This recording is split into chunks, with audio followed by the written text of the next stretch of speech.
Well, here we are. We're live at the 2020 Summer NAPE Convention. To be honest, it's a little different than the normal NAPE. And to be honest, it's a pretty disnormal setup for a company like LandVantage.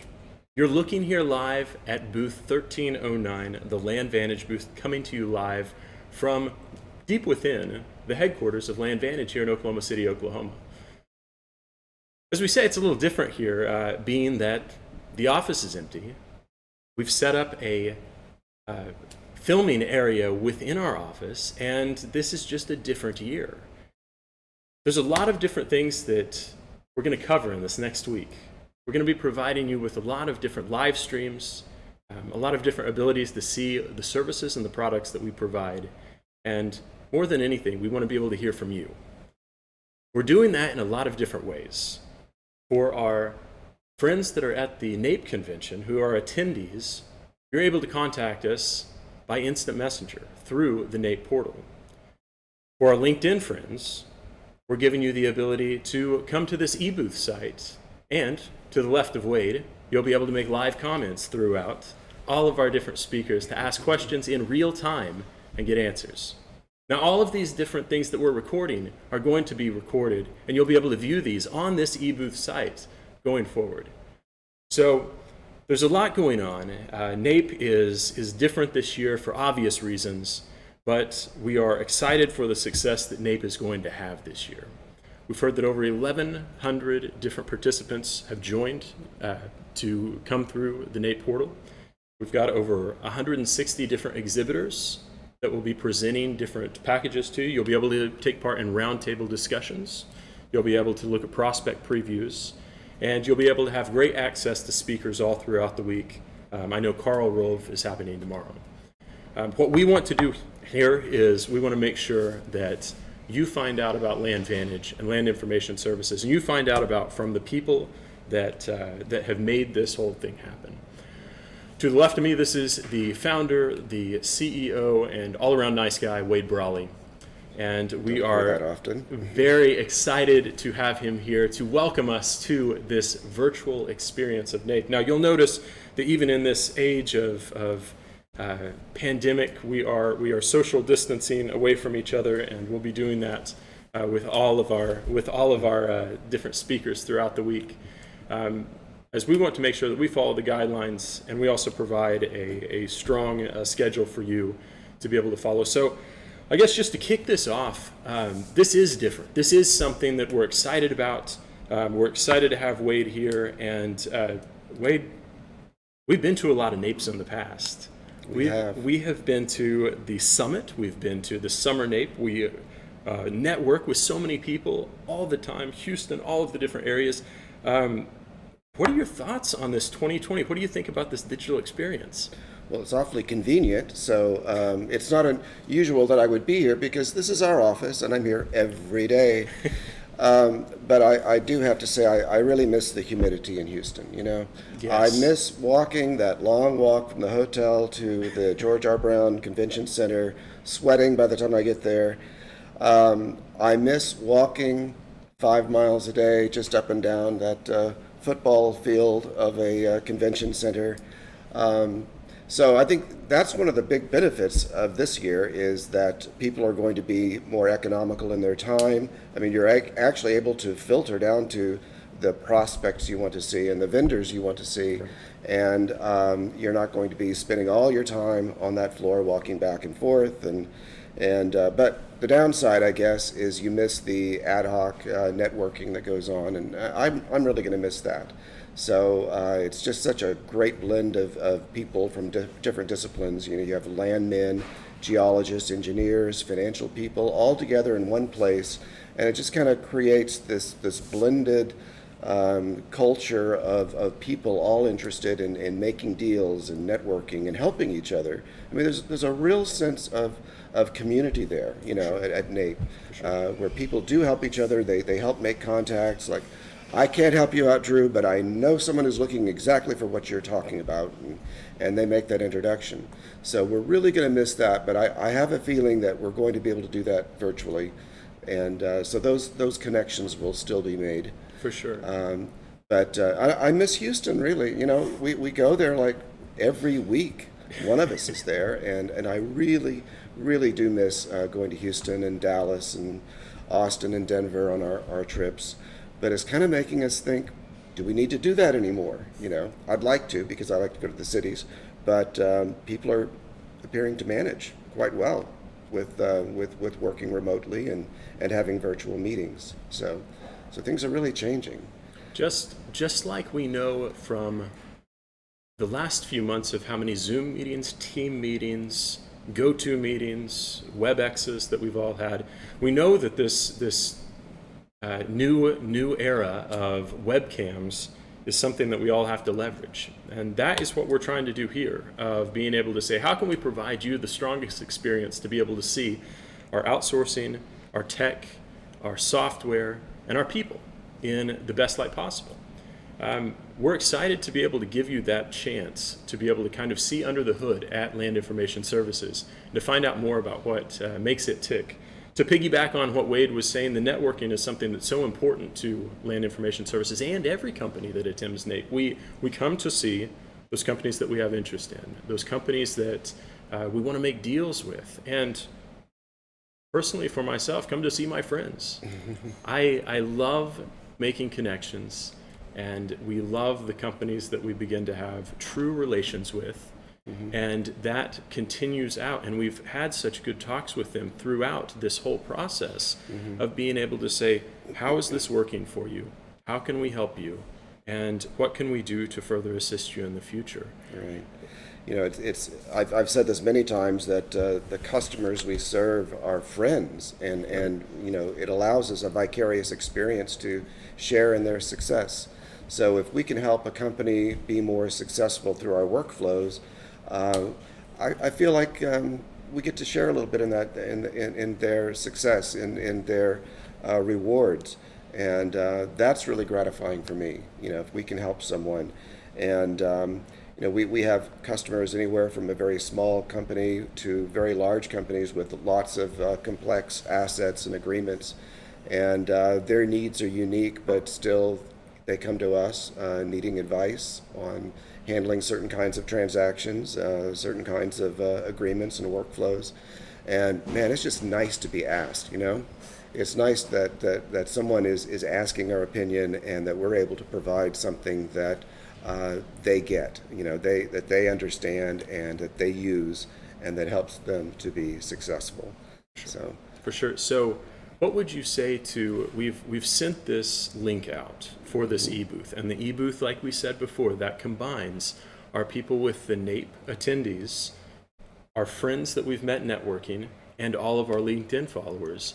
Anyone that is logging in this week for these short little micro webinars, what would you say, what is something that you hope they gain out of that?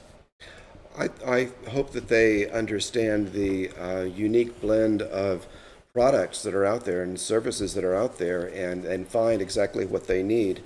I think that we were kind of ahead of the game working with virtual offices by offering all the paperless workflows that we offer. And now that's become just critical. I mean, you cannot survive in a paper world anymore. So right. It's being able to work virtually, work remotely, work without paper, and still maintain that community, that communication with your coworkers is so important. And that's where we've got a real advantage with our workflows that we've continued to improve and add on to. Our down well process is just been real popular lately with the people shutting in wells and needing to perpetuate their leases. We've done this several times with a few companies where we've gone in and consulted and created a workflow. But the downtime workflow, like all of our workflows, is the result of our past experience working, implementing workflows with other companies. What works best? What were the lessons learned? So we're way ahead of the game on understanding what works and what doesn't work, you know, what to avoid. And when we see our clients sometimes go that direction, you know, we like to be able to say in a tactful way, well, did you consider this? Or you know, such and such company did that, and this is what happened. This is what we recommend. And they're really appreciative of those cautions and those warnings. And they save money too, so they don't have to go down that rabbit hole. So we're real excited about the workflows.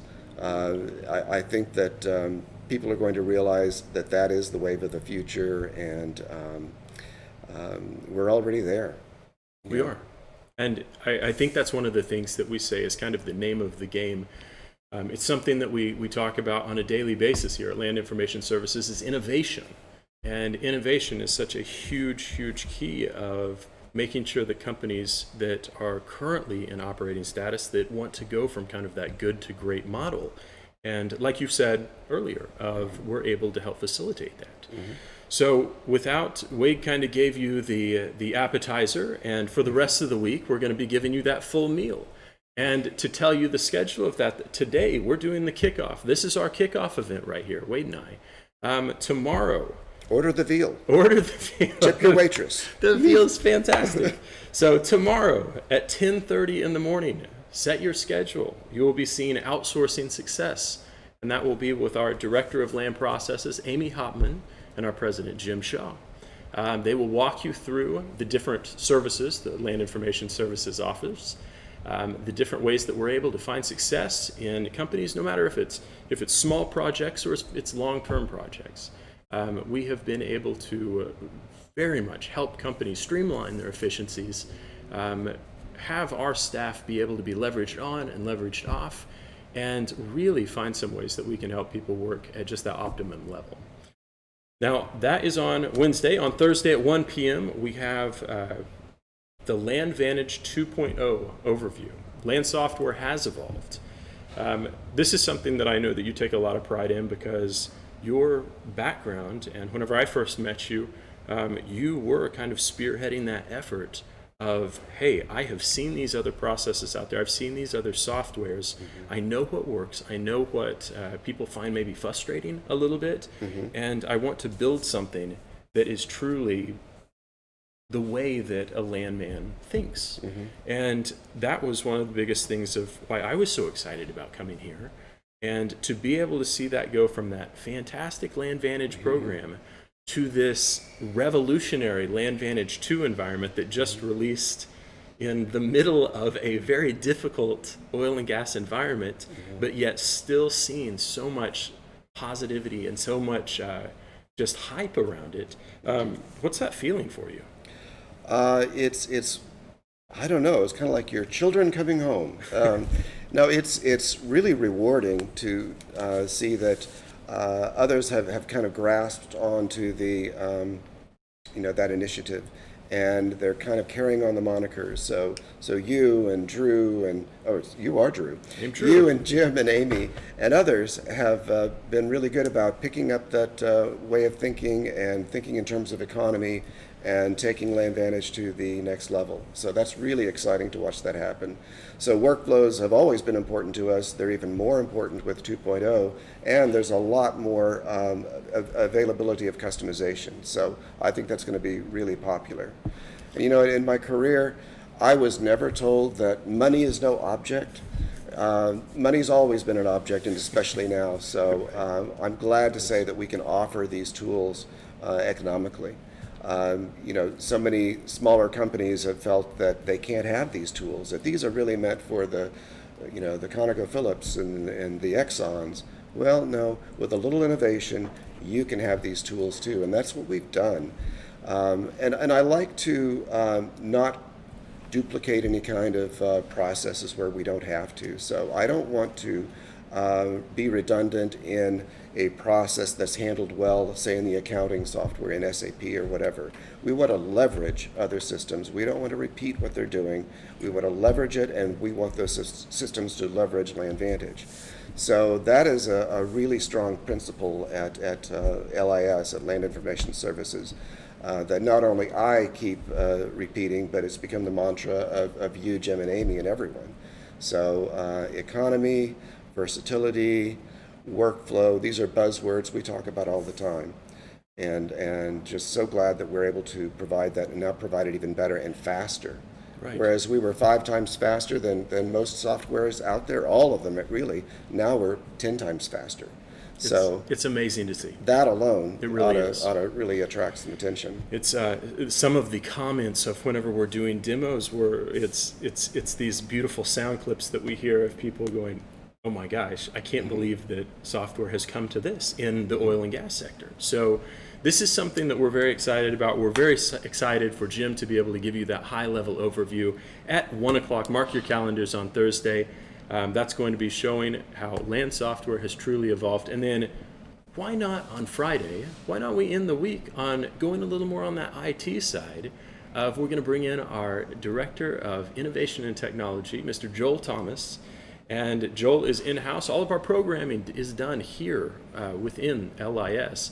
And Joel has been able to work with all of our team of building this land software with some of the strongest, fastest, most powerful technology that's on the market today, and making sure that this is something that is in safe, secure environments that work directly for your operation. So Joel's going to sit down and he's going to talk about kind of what went into building LandVantage 2, how we took an already successful system and how we were able to extrapolate on that and build something that was even stronger. So that's going to be on Friday. That's going to be at 10 a.m. And remember, on all of these, chats to the left of Wade. If you have any questions, if you have anything that you want to ask throughout those, you totally can. And make sure that you're logged into your Facebook account to be able to make those live comments. What we want to do also is it's not NAPE unless we're giving something away. So we want to make sure, do you want to win a drone? Do you want to win a smart security camera? Or do you want to win wireless earbuds? If you go on our LinkedIn, if you go on our Twitter, if you go on anywhere and you share, like, put some comment down on LandVantage, on the future of LandVantage technology. We want to recognize you, and we're going to put you in to win one of those items, and we'll be able to tell the winners either at the end of this week or whenever NAPE ends on the 27th. We're getting ready to go out here. We're getting ready to take this to the house. So, any final words? We do have one question that did come in by the comments, and that is directed to you, saying, when you started this company, you started it, they know, back in 2009. Between 2009 and 2020, do you have anything that you could say is your proudest moment? My proudest moment? Oh, gosh. I think just, when we first launched LandVantage, and, we first launched it thinking that we would use it just for our outsourcing. And then when we attracted the attention of oil and gas operators who wanted to do their own back office work, but they wanted to use our software, that was like the most ultimate compliment ever. Oh, okay. So we had to redo our pricing model. And so that was a proud moment. Other proud moments, when we started acquiring the employees that we have, and we moved into our new headquarters, and I saw that everyone was beaming with the pride of ownership of the building, and the collaboration that we are able to achieve in this open space. For sure. That was proud to see that they really, took ownership. I saw people taking care of things and really stepping up a notch. So that was a proud moment. Those are the two that come to mind at first. But I think another proud moment is going to be whenever we have all this behind us and we're able to fill the office again. Looking forward to that. Definitely so. Well, that's Wade Brawley. I'm Drew Hopkins. We're incredibly happy that you're joining us for this fantastic week. Again, your questions, we want to know them, we want to answer them, and enjoy NAPE, everyone. Bye.